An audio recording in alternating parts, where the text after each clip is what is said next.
విదేశాల్లో చదవాలనుకుంటున్నారా? అయితే విదేశ్ కన్సల్ట్ ని సంప్రదించండి.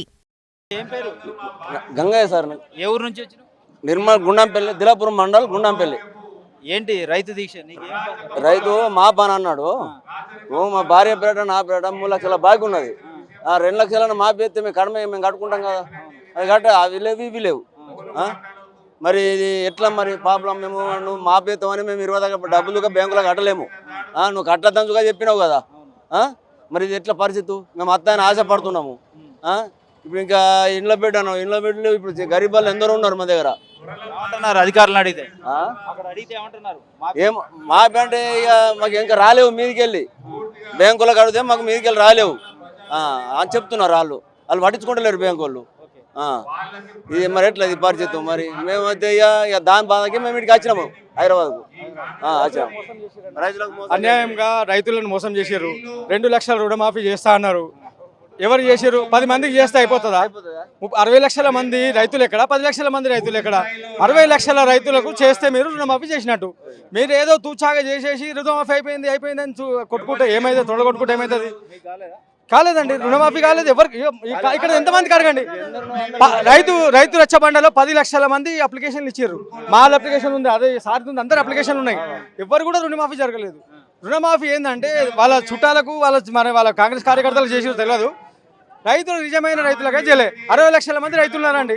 ఎక్కడ రుణమాఫీ జరిగిందో చూపెట్టండి. ఇప్పుడు మరి స్థానిక ఏవోని వాళ్ళు అడిగితే ఏమంటారు? మీరు అప్లికేషన్ చేయండి మేము తెస్తామంటారు. ఇది 1 నెల నుంచి నడుస్తుంది. అప్లికేషన్ తీసుకొని నెల అయింది, ఇప్పటిదాకా ఏం చేయలేదు. మరి ఏమైంది? ఉట్టి మాటలండి. ఆ 17,000 కోట్లు రుణమాఫీ చేసిండో చేయలేదు అది కూడా తెలియదు. అందులో కూడా సగమే జరిగింది. మొత్తము 60 లక్షల మందికి 44,000 కోట్లు అవుతాయి. మీరు 17,000 కోట్ల మొత్తం అయిపోతుందా? అది అన్యాయం అండి. అక్కడ హెల్ప్ డెస్క్లు పెట్టారు కలెక్టరేట్ లో. అక్కడ ఏం చెప్పట్లేదు. అక్కడ అప్లికేషన్ ఇచ్చిన ఇప్పటిదాకా రిజల్ట్ లేదు. ఇప్పటిదాకా ఏం మాట కూడా లేదు. ఆధార్ కార్డు ఇవ్వండి, మీ బ్యాంక్ పాస్బుక్ ఇవ్వండి అన్నీ అడిగారు. కానీ ఇప్పటిదాకా దానికి జవాబే లేదు. అచ్చా అది పోనండి. రైతు కూలీలకు 12,000 ఇస్తున్నారు. ఇప్పటిదాకా ఏమైంది? రైతు భరోసా ఏమైంది? 8 నెలలు 10 నెలలు వస్తుంది. కనీసం కేసీఆర్ అప్పుడు రైతు బంధు ఇచ్చిండా? మరి మీరెందుకు ఇస్తలేరు? రైతులు మీకు నమ్మే కదా ఓటేసారు. 60 మందిని ఎట్లా గెలిపించారు? రైతులు గెలిపించరా లేదా? రైతులు మీకు సాయం చేసినా కదా. రైతులు ఓటేయకపోతే మీకు గెలుస్తున్నది ఈరోజు. ఈ విధంగా రైతులకు మోసం చేసి అన్యాయం అధర్మంతో గెలిచి ఇప్పుడు మొత్తము అన్యాయమే అధర్మమే. మొన్న మొత్తం వరంగల్, కరీంనగర్, ఖమ్మం అంతా వర్షాలు పడ్డాయి. ఎంతోమంది రైతుల పంటలు దెబ్బతిన్నాయి. దానికి కారణం ఏంది? మీరు ఫసల్ బీమా అమలు చేసి ఉంటే అయిపోతుండే కదా కేంద్రంది.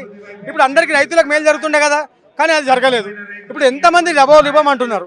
ఒక్కొక్కరి 5 ఎకరాలు, 10 ఎకరాలు, 3 ఎకరాలు, 2 ఎకరాలు. ఒక కౌలు రైతు అయితే 7 ఎకరాలు ఉంది. ఆయన విషయం వేసుకొని చచ్చిపోయాడు. అది దేనికి కారణం ఏందండి? మీరు ఇస్తామని చెప్తారు ఎందుకు? తప్పుడు వాగ్దానాలు చేస్తారు ఎందుకు ఇవ్వరు మీరు? ఇప్పుడు కాక చెప్పిండు. వచ్చినాయా? అడగండి. కాక వచ్చినాయా? రాలే. ఇది అన్యాయం అండి. రైతులకు అన్యాయం చేస్తారు. రైతులతోని అబద్ధాలు చెప్పి పీఠం ఎక్కిర్రు. కానీ రైతుల వాగ్దానాలు తీరుస్తలేరు. రైతుల కూలీలకు 12,000 ఇస్తానో ఇయ్యు, రైతు బోనస్ ఇస్తానో ఇయ్యు, రైతు రుణమాఫీ చేయు, రైతు భరోసా ఇయ్యు. ఎందుకు ఇయ్యను? చెప్పినావు ఎందుకు?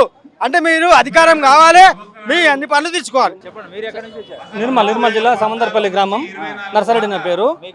రాలే అండి. మా భార్య మాకు కలిసి 2,01,000 రూపాయలు ఉంది అంతే. ఇది రాలేవండి. ఆ 2,000 రూపాయలు కడతామని బ్యాంకులు వద్దంటారు. మాకేం ఇన్ఫెక్షన్ రాలేవు, మాకేం అవసరం లేదు. 1,000 రూపాయలు ఇప్పుడు అవద్దు అని చెప్పి అంటారు.